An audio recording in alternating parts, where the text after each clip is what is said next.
اعوذ باللہ من الشیطان الرجیم بسم اللہ الرحمن الرحیم ومن يقنت منكن لله ورسوله وتعمل صالحا نؤتها أجرها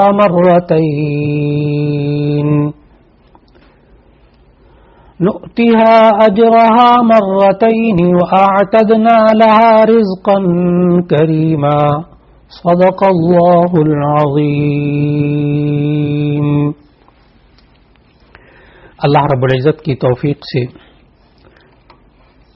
قرآن مجید کے مضامین کے خلاصے کے سلسلے میں آج 22ویں پارے کا آغاز ہو رہا ہے۔ 21ویں پارے کے آخر میں آخری پاؤ سے سورہ احزاب شروع ہوئی تھی اور پھر اس کے 3 رکوع یہ 21ویں پارے میں گزر چکے اور اس کے بعد 21ویں پارے کے آخر میں اللہ تعالی نے اس بات کا ذکر فرمایا تھا کہ جب ان غزوات کے بعد فتوحات کا دور شروع ہوا اور مسلمانوں کے پاس مال و دولت آیا تو ازواج مطہرات نے نبی صلی اللہ علیہ وسلم سے درخواست کی کہ ہمارے لیے بھی کوئی وظیفہ اور نفقہ خرچہ جو ہے اس میں اضافہ کر دیا جائے۔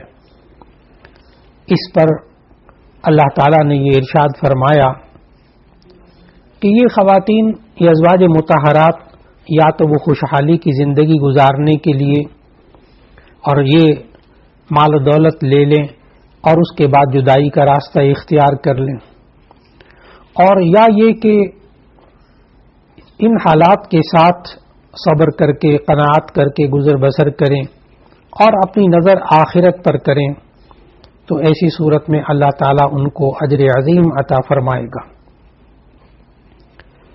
چنانچہ 22ویں پارے کے آغاز میں اللہ تعالیٰ نے ازواج مطہرات کی فضیلت بھی بیان کی اور ان کو 7 احکامات دیے جو آج ہمیں عام خواتین کو بھی یہ 7 کے 7 رہنما اصول خوب سمجھنے چاہیے۔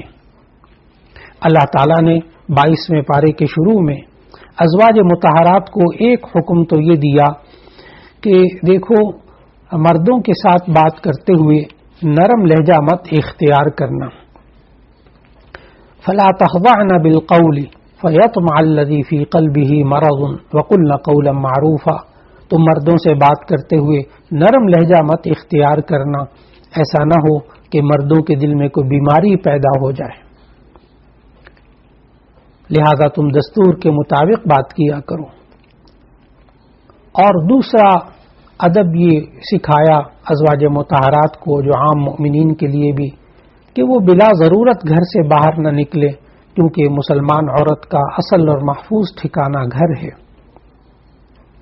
تیسرا حکم یہ دیا کہ زمانہ جاہلیت کی خواتین کی طرح اپنی زینت اور ستر کا اظہار کرتے ہوئے باہر نہ نکلیں، اور چوتھا حکم ان آیات میں یہ دیا کہ نماز کی پابندی کریں، اور 5واں حکم یہ دیا کہ زکوٰۃ دیا کریں، اور 6واں حکم یہ دیا کہ اللہ اور اس کے رسول صلی اللہ علیہ وسلم کی اطاعت کیا کریں، اور 7واں حکم یہ دیا کہ قرآن مجید کی تلاوت کیا کریں اور حکمت پر مبنی ارشادات نبویہ کا تذکرہ کیا کریں۔ یہ 7 خصوصیات ہر پاکیزہ خاتون کو اختیار کرنی چاہیے۔ پھر اس کے بعد آیت نمبر 35 میں اللہ تعالیٰ نے مردوں اور عورتوں کی 10 صفات کا ذکر کیا اور بتایا کہ مسلمان مرد ہو یا عورت اس کے تشخص اور اس کے پہچان کے لیے 10 صفات ہونی چاہیے۔ اس سے یہ بھی سمجھ میں آتا ہے کہ معاشرے کے اندر رہتے ہوئے مرد اور عورت کو کس طرح زندگی گزارنی چاہیے، تو اس سے ہمیں یہ 10 اصول بھی سمجھ میں آ جاتے ہیں جو اللہ تعالیٰ نے آیت نمبر 35 میں 22ویں پارے میں سورہ احزاب کی آیت 35 میں ذکر فرمائے۔ ایک فرمایا اسلام ہونا ان المسلمین والمسلمات، کہ مسلمان مرد اور مسلمان عورتیں. پھر فرمایا والمؤمنین والمؤمنات، ایمان والے مرد اور ایمان والی عورتیں. اسلام کیا؟ کلمہ طیبہ کا اقرار، نماز، روزہ، زکوٰۃ، حج، اس پر عمل کرنے کو اسلام کہتے ہیں. اور ایمان کیا؟ آمنت باللہ وملائکتہ وکتبہ ورسلہ والیوم الآخر، ان 5 چیزوں پر یقین رکھنے کا نام ایمان. پھر تیسری خوبی بتائی القانتین والقانتات، یعنی فرمانبردار مرد اور فرمانبردار عورتیں ہمیشہ اللہ اور اس کے رسول صلی اللہ علیہ وسلم کی اطاعت کرنے والے ہوں. نمبر 4 الصادقین والصادقات، سچ بولنے والے مرد اور سچ بولنے والی عورتیں. نمبر 5 اللہ تعالیٰ نے ذکر فرمایا والصابرین والصابرات، صبر کرنے والے مرد اور صبر کرنے والی عورتیں. نمبر 6 والخاشعین والخاشعات، خشوع رکھنے والے مرد اور خشوع رکھنے والی عورتیں، یعنی اللہ کا دھیان رکھنے والے مرد اور اللہ کا دھیان رکھنے والی عورتیں. پھر اس کے بعد نمبر 7 بتایا المتصدقین والمتصدقات، صدقہ کرنے والے مرد اور صدقہ کرنے والی عورتیں. پھر نمبر 8 پہ بتایا والصائمین والصائمات، روزہ رکھنے والے مرد اور روزہ رکھنے والی عورتیں. پھر نمبر 8 پہ بتایا کہ روزے دار مرد روزے دار عورتیں. اور نمبر 9 بتایا والحافظین فروجہم والحافظات، کہ جو اپنی سطروں کی حفاظت کرنے والے مرد اور اپنی سطروں کی حفاظت کرنے والی عورتیں. اور پھر 10ویں خوبی بتائی مرد اور عورت کی والذاکرین اللہ کثیرا والذاکرات، اللہ کا ذکر کرنے والے مرد اور اللہ کا ذکر کرنے والی عورتیں. تو یہ 10 خصوصیات ایسی ہیں کہ اگر بندہ ان کو زندگی میں اختیار کر لے تو اللہ تعالیٰ کا فوراً وعدہ ہے اس آیت میں کہ اعد اللہ لہم مغفرۃ واجرا عظیما، اللہ تعالیٰ نے ان کے لیے مغفرت اور بڑا ثواب تیار کر رکھا ہے. پھر اس کے بعد آیت نمبر 36 میں ایک مشہور واقعہ اللہ تعالیٰ نے بتایا کہ جس کی وجہ سے نبی صلی اللہ علیہ وسلم کو مخالفین بڑی سخت تنقید اور طعن و تشنیع کا نشانہ بناتے تھے. اور وہ یہ ہوا کہ نبی صلی اللہ علیہ وسلم نے ایک لڑکے کو متبنہ بنایا، یعنی حضرت زید ابن حارثہ رضی اللہ تعالی عنہ کو بیٹا بنایا، منہ بولا بیٹا. اور نبی صلی اللہ علیہ وسلم کی ایک پھوپھیزاد بہن تھی، ان کا نام تھا حضرت زینب رضی اللہ عنہا. تو نبی صلی اللہ علیہ وسلم کی پھوپھیزاد بہن کا نکاح جو ہے وہ حضرت زید ابن حارثہ سے ہو گیا، لیکن ان کے درمیان نباہ نہ ہو سکا، ان کے درمیان جدائی ہو گئی. تو اللہ تعالیٰ کے حکم سے خود نبی صلی اللہ علیہ وسلم نے حضرت زینب رضی اللہ عنہا سے نکاح کر لیا. اس پر بہت شور ہوا کہ نبی صلی اللہ علیہ وسلم نے اپنے منہ بولے بیٹے کی بیوی سے شادی کر لی، کیونکہ زمانہ جاہلیت میں یہ نکاح ناجائز تھا، حرام سمجھا جاتا تھا. اللہ تعالیٰ نے پھر آیت نمبر 37 میں بتایا کہ یہ نکاح ہم نے خود کروایا، یعنی اللہ نے حکم دیا تو نبی صلی اللہ علیہ وسلم نے کیا تاکہ یہ غلط تصور ختم ہو جائے. کیونکہ جو متبنہ منہ بولے بیٹے کی جو مطلقہ بیوی ہوتی ہے یا متبنہ جس سے شادی کر لیتا ہے، وہ اس پالنے والے شخص کے ساتھ حرام نہیں ہوتی. چنانچہ نبی صلی اللہ علیہ وسلم کے جو منہ بولے بیٹے تھے، ان کی جو بیوی حضرت زینب تھی وہ ان کے لیے حرام نہیں تھی. اللہ تعالیٰ نے یہ حکم بدل دیا، اللہ تعالیٰ نے اس رسم و رواج کو ختم کیا. تو اس سے معلوم ہوا کہ نبی صلی اللہ علیہ وسلم نے جو حضرت زید ابن حارثہ رضی اللہ تعالیٰ عنہ کی بیوی اپنی حقیقی پھوپھیزاد بہن حضرت زینب سے شادی کی، یہ اللہ تعالیٰ کے حکم کے مطابق، اور یہ بالکل درست کام. پھر اسی طرح متبنہ کے بارے میں، یعنی منہ بولے بیٹے کے بارے میں اللہ تعالیٰ نے ہمیں سورہ احزاب میں اور بھی احکامات دیے. ایک تو یہ حکم دیا ما جعل ادعیاءکم ابناءکم ذالکم قولکم بافواہکم، یعنی معنی کیا، ہمارے معاشرے میں بھی یہ بہت عام ہے کہ جو منہ بولا بیٹا ہوتا ہے پھر اس کی جگہ باپ کی جگہ لوگ اپنا نام لکھنے لگتے ہیں. یہ غلط بات ہے، اور یہی غلطی اس وقت ہوئی جس کا تذکرہ اللہ تعالیٰ نے قرآن مجید کی آیات میں فرمایا کہ لوگ جو ہیں حضرت زید ابن حارثہ رضی اللہ تعالیٰ عنہ کو زید ابن محمد کہنے لگ گئے تھے. تو اللہ تعالیٰ نے بات کو بالکل کاٹ دیا کہ نہیں، ان کو زید ابن محمد نہ کہیں، بلکہ ان کے والد کا نام جو حارثہ تھا اسی نام سے پکاریں، زید ابن حارثہ کہا جائے، اور یہ تمہارے کہنے سے ان کا بیٹا نہیں بنے گا۔ معلوم ہوا منہ بولا بیٹا متبنا، اس کے باپ کے طور پر اصلی باپ ہی کا نام لکھنا چاہیے۔ پھر اس کے بعد اللہ تعالیٰ نے آیت نمبر 40 سے نبی صلی اللہ علیہ وسلم کی امتیازی خصوصیات بتائیں، اور ان خصوصیات میں سے ایک اہم خصوصیت اللہ تعالیٰ نے یہ بتائی کہ ما کان محمد ابا احد من رجالکم، کہ نبی صلی اللہ علیہ وسلم تم مردوں میں سے کسی کے باپ نہیں ہیں۔ ظاہر ہے کہ لوگ زید ابن محمد کہنا شروع ہو گئے تھے۔ نبی صلی اللہ علیہ وسلم کی نرینہ اولاد تھی، لیکن وہ بچپن میں انتقال کر گئی۔ حضرت ابراہیم، حضرت قاسم، یہ سب بچپن میں انتقال کر گئے تھے۔ اب جوانی کے اندر نبی صلی اللہ علیہ وسلم کوئی نوجوان بچہ نہیں تھا، اور اللہ تعالیٰ نے اس کی حکمت بھی ساتھ بتا دی کہ ما کان محمد ابا احد من رجالکم، کہ محمد صلی اللہ علیہ وسلم تم مردوں میں سے کسی کے باپ نہیں، اس لیے زید ابن محمد نہ کہا جائے۔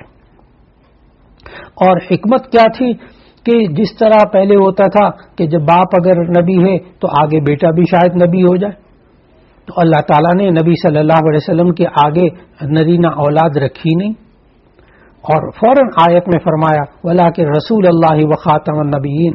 تو دوسری خوبی نبی صلی اللہ علیہ وسلم کی عظیم ترین خوبی یہ بتائی کہ وَلَٰكِن رسول اللہ وخاتم النبیین، لیکن وہ اللہ کے رسول ہیں اور آخری نبی ہیں۔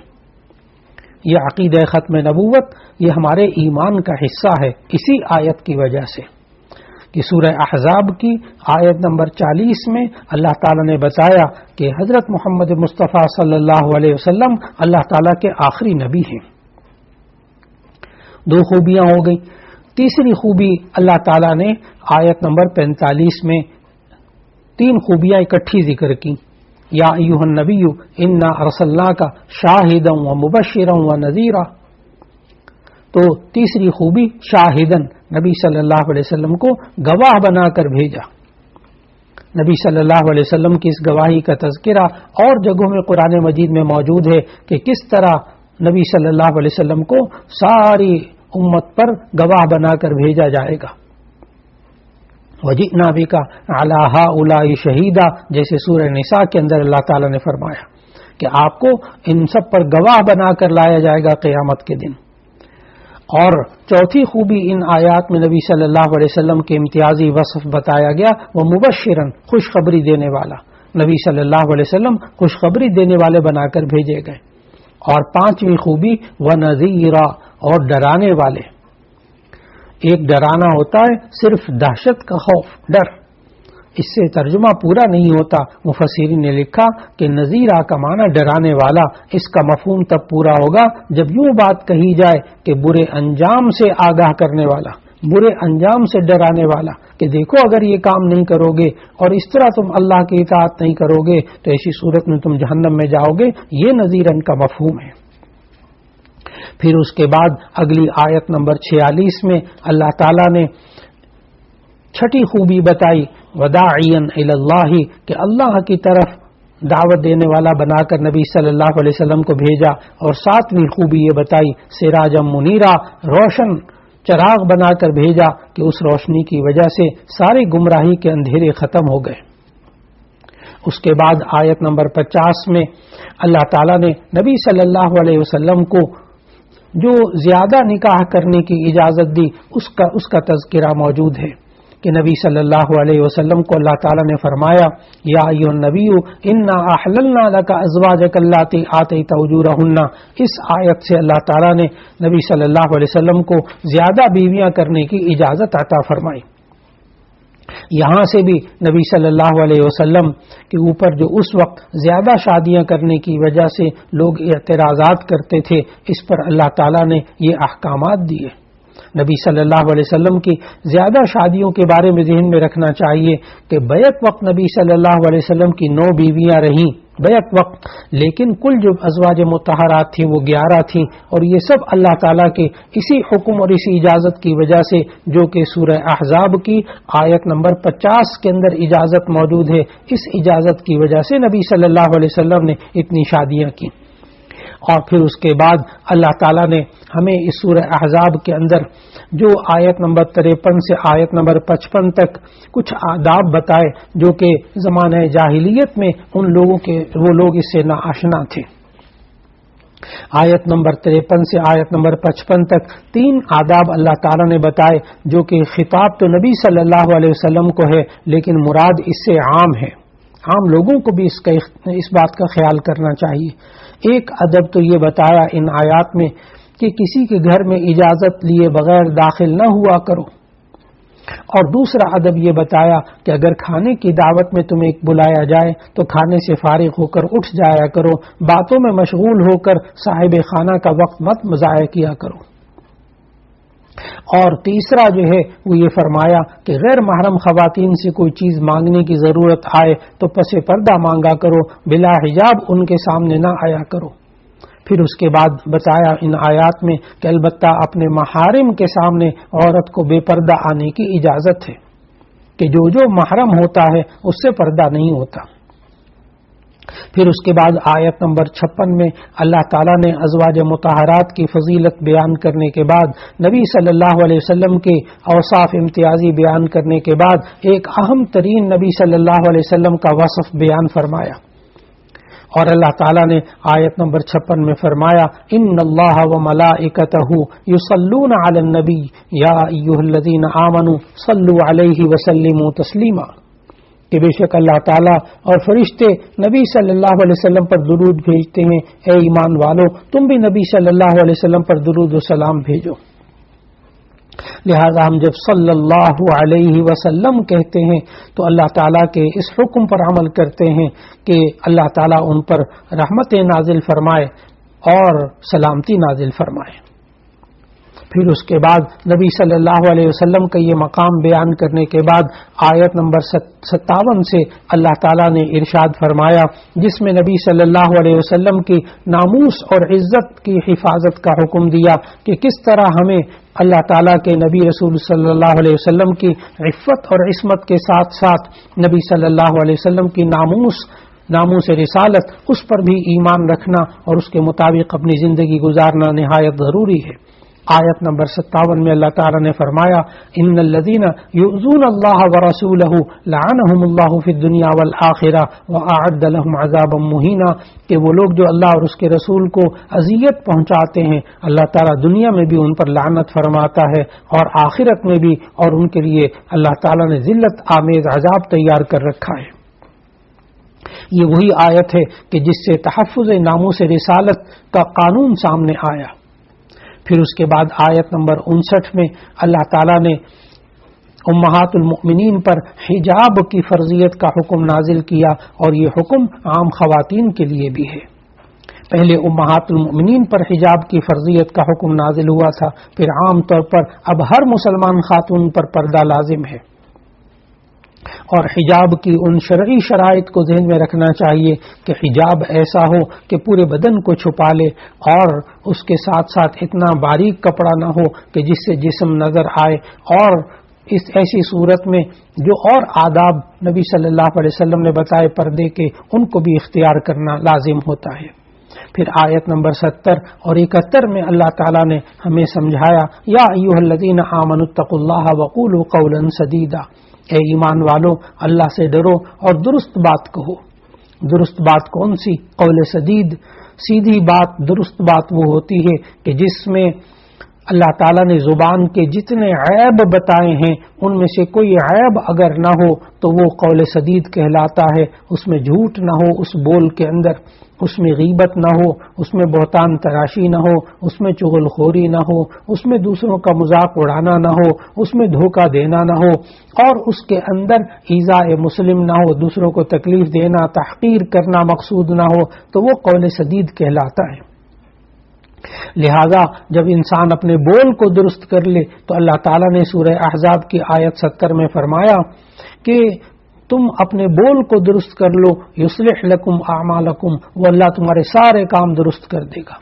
پھر اللہ تعالیٰ نے آیت نمبر 71 میں بتایا کہ انسان آج کامیاب زندگی گزارنا چاہتا ہے، لیکن کامیابی کا معیار ہر انسان کے ذہن میں مختلف ہوتا ہے۔ اللہ نے جو کامیابی کا معیار بتایا، فرمایا من یطع اللہ ورسولہ فقد فاز فوزا عظیما، جو اللہ اور اس کے رسول صلی اللہ علیہ وسلم کی اطاعت کرتا ہے، کہنا مان کر ساری زندگی گزارتا ہے، وہی لوگ کامیاب ہوتے ہیں۔ پھر اس کے بعد اللہ تعالیٰ نے سورہ احزاب کے آخر میں فرمایا کہ یہ جو قرآن مجید ہے، یہ اللہ تعالیٰ کے احکامات، یہ اللہ تعالیٰ اس امانت کو بندوں کے سپرد کرنا چاہتا تھا، لیکن اللہ تعالیٰ نے اس امانت کو پہلے آسمانوں اور زمین اور پہاڑوں پر بھی اس امانت کو نازل کرنے کا ہوگا۔ تو اللہ تعالیٰ نے فرمایا کہ اس امانت کا بوجھ اٹھانے سے آسمانوں، زمین اور پہاڑوں نے بھی انکار کر دیا، اس لیے کہ ان کے اندر یہ بوجھ اٹھانے کی صلاحیت نہیں تھی۔ اللہ تعالیٰ نے انسان کو عقل و فکر اور خیر و شر کے درمیان تمیز کرنے کی صلاحیت عطا فرمائی تھی کہ اس انسان نے اس امانت کے بوجھ کو اٹھا لیا۔ البتہ یہ انسان ہے بہت کمزور، لیکن یہ انسان اس بات کو سمجھے کہ جو احکامات اللہ تعالیٰ نے دیے ہیں اسی پر عمل کرتا رہے تو یہ انسان بالآخر نجات پا جائے گا۔ اسی کے ساتھ سورہ احزاب کا اختتام ہوا اور سورہ سبا پھر اس کے بعد اس کا آغاز ہوا۔ سورہ سبا یہ قرآن مجید میں ترتیب توقیفی، یعنی قرآن مجید کی ترتیب سے یہ سورت نمبر 34 ہے، اور نازل ہونے کے اعتبار سے یہ سورت نمبر 58 ہے۔ سورہ سبا مکی سورت ہے، اس میں کل 54 آیات ہیں اور 6 رکوع ہیں۔ اس سورت کا نام سورہ سبا اس لیے رکھا گیا کہ اس سورت میں ایک اہم قصہ اہل سبا کا بیان ہوا ہے، اس وجہ سے، جو کہ آیت نمبر 15 سے آیت نمبر 21 تک آ رہا ہے۔ سورہ سبا ان 5 سورتوں میں سے ایک سورت ہے جو الحمدللہ سے شروع ہوتی ہیں۔ اس سورت کے آغاز میں اللہ تعالیٰ کی حمد و ثنا ہے، پھر اللہ نے بتایا کہ وہی اللہ ہے جس نے ساری مخلوق کو پیدا کیا، پھر بتایا کہ وہی اللہ ہے جس نے اس کائنات کے نظام کو مستحکم کیا ہے اور اسے ہر چیز کی خبر ہے اور اس کا کوئی کام حکمت سے خالی نہیں ہے۔ پھر اس کے بعد مشرکین کے بارے میں بتایا کہ یہ مشرک لوگ دوبارہ جی اٹھنے اور مرنے کے بعد دوبارہ زندگی کا انکار کرتے ہیں، لیکن اے نبی صلی اللہ علیہ وسلم اپنے رب کی قسم کھا کر ان سے کہیں کہ قیامت آ کر رہے گی اور اللہ دوبارہ زندگی دے گا اور زندہ کر کے نیکوکاروں کو اچھا بدلہ اور برے لوگوں کو سزا دے گا۔ پھر اس کے بعد کی آیات نمبر 10 اور 11 میں اللہ تعالیٰ نے پھر سلیمان علیہ السلام اور داؤد علیہ السلام کا ذکر کیا۔ سورہ سبا کے اندر اللہ تعالیٰ نے 2 قسم کے لوگوں کا الگ الگ ذکر کیا۔ ایک تو شکر گزار بندوں کا ذکر کیا، جس میں داؤد علیہ السلام کا تذکرہ ہے، سلیمان علیہ السلام کا تذکرہ ہے کہ کس طرح اللہ تعالیٰ نے ان کو نعمتیں دی تو انہوں نے شکر ادا کیا، اور دوسری طرف ناشکرے لوگوں کا ذکر ہے، یعنی اہل سبا کا ذکر ہے جن کو اللہ تعالیٰ نے نعمتیں دی اور انہوں نے ناشکری کی۔ چنانچہ سب سے پہلے حضرت داؤد علیہ السلام کا ذکر اللہ تعالیٰ نے آیت نمبر 10 اور 11 میں کیا۔ ایک تو یہ بتایا کہ اللہ تعالیٰ نے داؤد علیہ السلام کو کمال کی آواز دی تھی، صوتی جمال عطا فرمایا تھا، اور دوسرا ان کا معجزہ یہ تھا کہ حضرت داؤد علیہ السلام جب اللہ کی تسبیح کرتے تھے تو پہاڑ اور پرندے بھی ان کے ساتھ تسبیح کرتے تھے اللہ کی۔ پھر تیسرا بتایا کہ داؤد علیہ السلام جب زبور پڑھتے تھے تو جو جانور ان کی قرأت سنتا تھا اس جانور پر گریہ طاری ہو جاتا تھا۔ چوتھی بات اللہ تعالیٰ نے ان آیات میں یہ بتائی کہ اللہ تعالیٰ نے داؤد علیہ السلام کے لیے لوہے کو نرم کر دیا تھا، وہ اسے جس طرح چاہتے تھے موڑ لیتے تھے اور جو چاہتے تھے اسے بنا لیتے تھے۔ پھر پانچویں بات اللہ تعالیٰ نے ہمیں بتائی کہ حضرت داؤد علیہ السلام اس لوہے سے مضبوط زرہیں بناتے تھے۔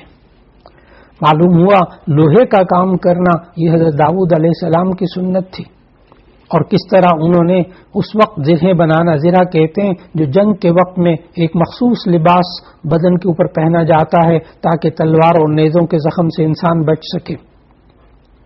داؤد علیہ السلام کی ان باتوں کو بیان کرنے کے بعد پھر آیت نمبر 12 سے اللہ تعالیٰ نے سلیمان علیہ السلام کا ذکر کیا۔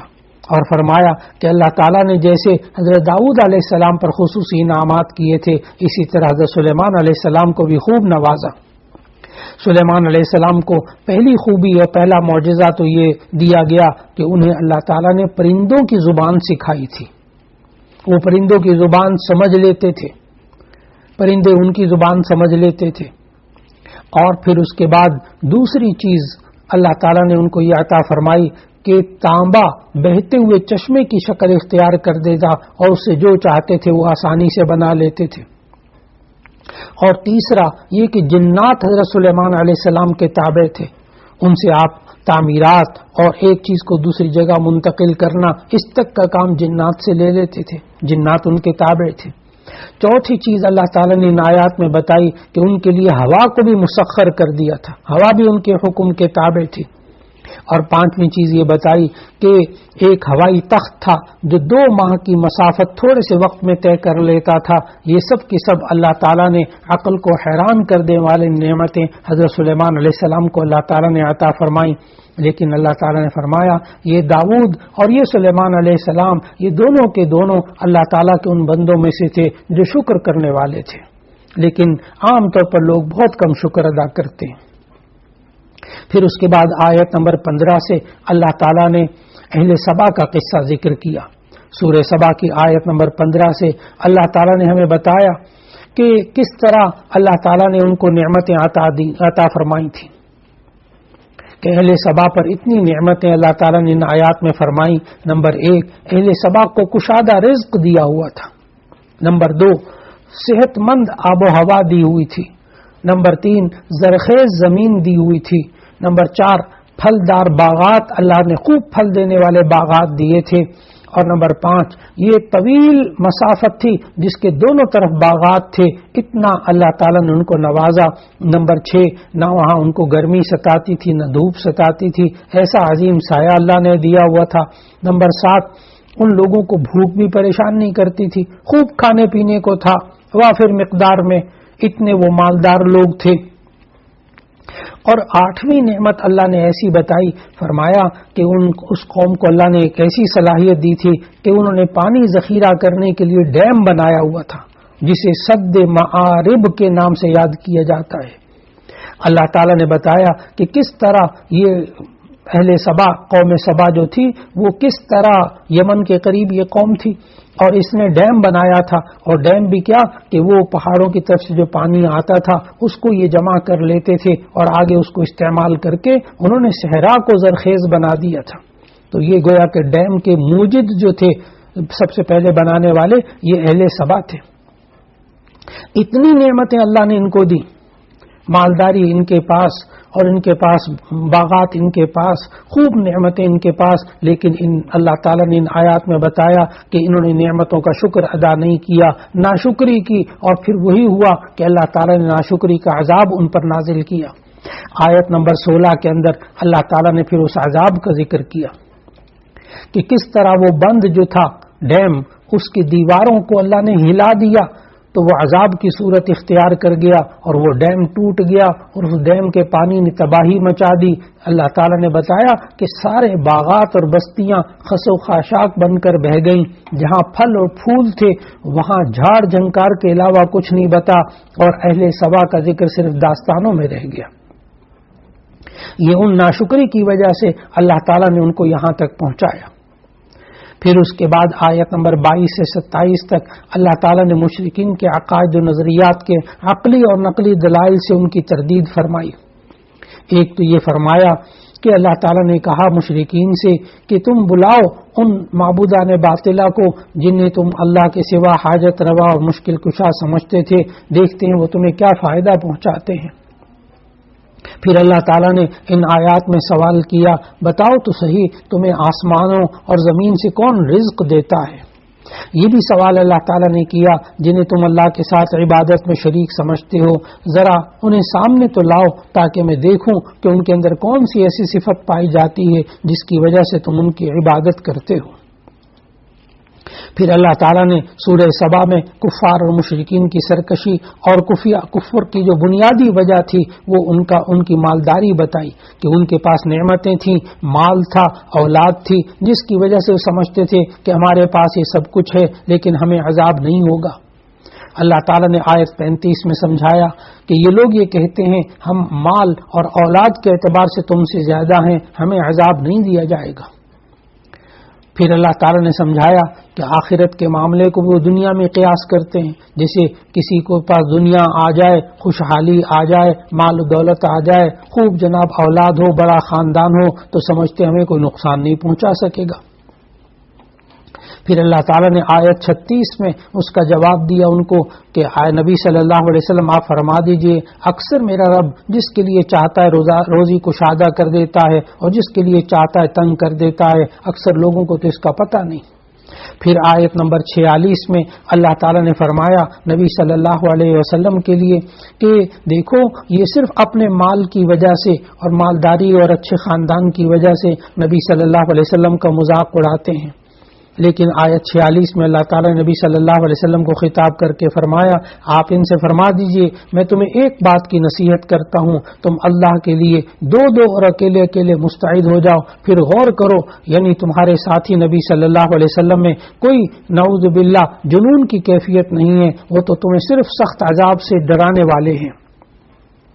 اور پھر اس کے بعد اس سورہ سبا کے آخر میں اللہ تعالیٰ نے فرمایا کہ وہ لوگ کہ جو آخرت میں ایمان قبول کرنا چاہیں گے لیکن ان کے درمیان اس وقت جب کہ یہ قیامت قائم ہو جائے گی اور اس وقت کسی کا ایمان قبول نہیں کیا جائے گا، یہ لوگ ایمان سے اس وقت محروم رہیں گے۔ اس قیامت کے قائم ہونے سے پہلے موت سے پہلے یہ انسان اگر ایمان لے آئے گا تو اس کے ایمان کا کچھ فائدہ ہوگا۔ اس کے بعد 22ویں پارے میں سورہ فاطر کا آغاز ہو رہا ہے۔ سورہ فاطر یہ ترتیب توقیفی کے اعتبار سے 35ویں سورت ہے، اور یہ سورت فاطر جو ہے یہ مکی سورت ہے، اس کی کل 45 آیات ہیں اور 5 رکوع ہیں۔ لفظ فاطر یہ قرآن مجید کی اس سورت کے اندر پہلی آیت میں موجود ہے، الحمدللہ فاطر السماوات والارض۔ فاطر کا معنی ہوتا ہے آسمان اور زمین کو پیدا کرنے والا۔ یہ الحمدللہ سے شروع ہونے والی 5ویں سورت ہے۔ اس صورت میں اللہ تعالیٰ نے توحید باری تعالیٰ کی دلیل دی اور اس پر دعوت بھی دی اور شرک کی بنیادوں کو ختم کرنے کے لیے اصول بتائے، اور پھر اس کے بعد اللہ تعالیٰ نے ان آیات میں بتایا کہ یہ تمام جہان انسانوں اور فرشتوں اور جنات کو پیدا کرنے والا اللہ ہے۔ پھر اللہ نے دلائل دیے کہ وہی اللہ جو بارش سے مردہ زمین کو زندہ کرتا ہے اور رات اور دن کو ایک دوسرے کے بعد لاتا ہے، اور پھر انسان مختلف مرحلوں سے گزرنے کے بعد مر جاتا ہے، اس کو دوبارہ اللہ ہی زندہ کرے گا۔ پھر اللہ تعالیٰ نے بتایا کہ ایمان اور کفر کے درمیان ایسا ہی ہے جیسے کہ ایک بینا اور نابینا شخص ہو، ایک زندہ اور مردہ شخص ہو، ایک ظلمات اور نور کی شخص حالت ہو، یا دھوپ اور چھاؤں برابر نہیں ہو سکتے، اس طرح مومن اور کافر بھی برابر نہیں ہو سکتے۔ پھر اللہ تعالیٰ نے سورہ فاطر میں قدرت کی نشانیاں بتائیں کہ یہ رنگ رنگ پھول، یہ سفید اور سرخ اور سیاہ پہاڑ اور مختلف رنگوں، زبانوں اور مزاجوں والے انسان، اور یہ ہزاروں قسم کے پرندے اور مچھلیاں اور حشرات الارض، یہ سب اللہ تعالیٰ کے پیدا کردہ ہیں۔ پھر اس کے بعد اللہ تعالیٰ نے ہمیں اس سورہ فاطر کے اندر نبی صلی اللہ علیہ وسلم کی امت کی فضیلت بتائی۔ فرمایا کہ قرآن نازل ہونے کے بعد امت 3 گروہوں میں تقسیم ہو گئی۔ فمنہم ظالم لنفسہ، ایک وہ گناہگار مسلمان ہیں جن کے گناہ ان کی نیکیوں سے زیادہ ہیں، لیکن ایک وہ ہیں جو میانہ رو ہیں، مقتصد یعنی میانہ رو جن کی نیکیاں اور برائیاں برابر ہیں، اور تیسرا بتایا سابق یعنی وہ سچے مومن جو عبادت اور اطاعت میں دوسروں سے سبقت لے گئے۔ تینوں کا آخری اور ٹھکانہ اللہ تعالیٰ نے بتایا کہ چونکہ یہ مومن ہیں، ایمان والا شخص اپنے ایمان کی وجہ سے بہرحال جنت میں جائے گا، اور جو گناہ انہوں نے کیے ہیں ان کا خمیازہ وہ بھگتیں گے اگر توبہ نہیں کی ہوگی۔ پھر اس کے بعد سورہ یاسین کا آغاز ہوتا ہے۔ سورہ یاسین کے ابتدائی رکوع یہ 22ویں پارے میں ہے، اور اس کا جو باقی حصہ ہے وہ 23ویں پارے میں ہے۔ انشاءاللہ العزیز 23ویں پارے کے خلاصے میں پھر سورہ یاسین کا خلاصہ بھی ذکر کیا جائے گا۔ وآخر دعوانا ان الحمد للہ رب العالمین۔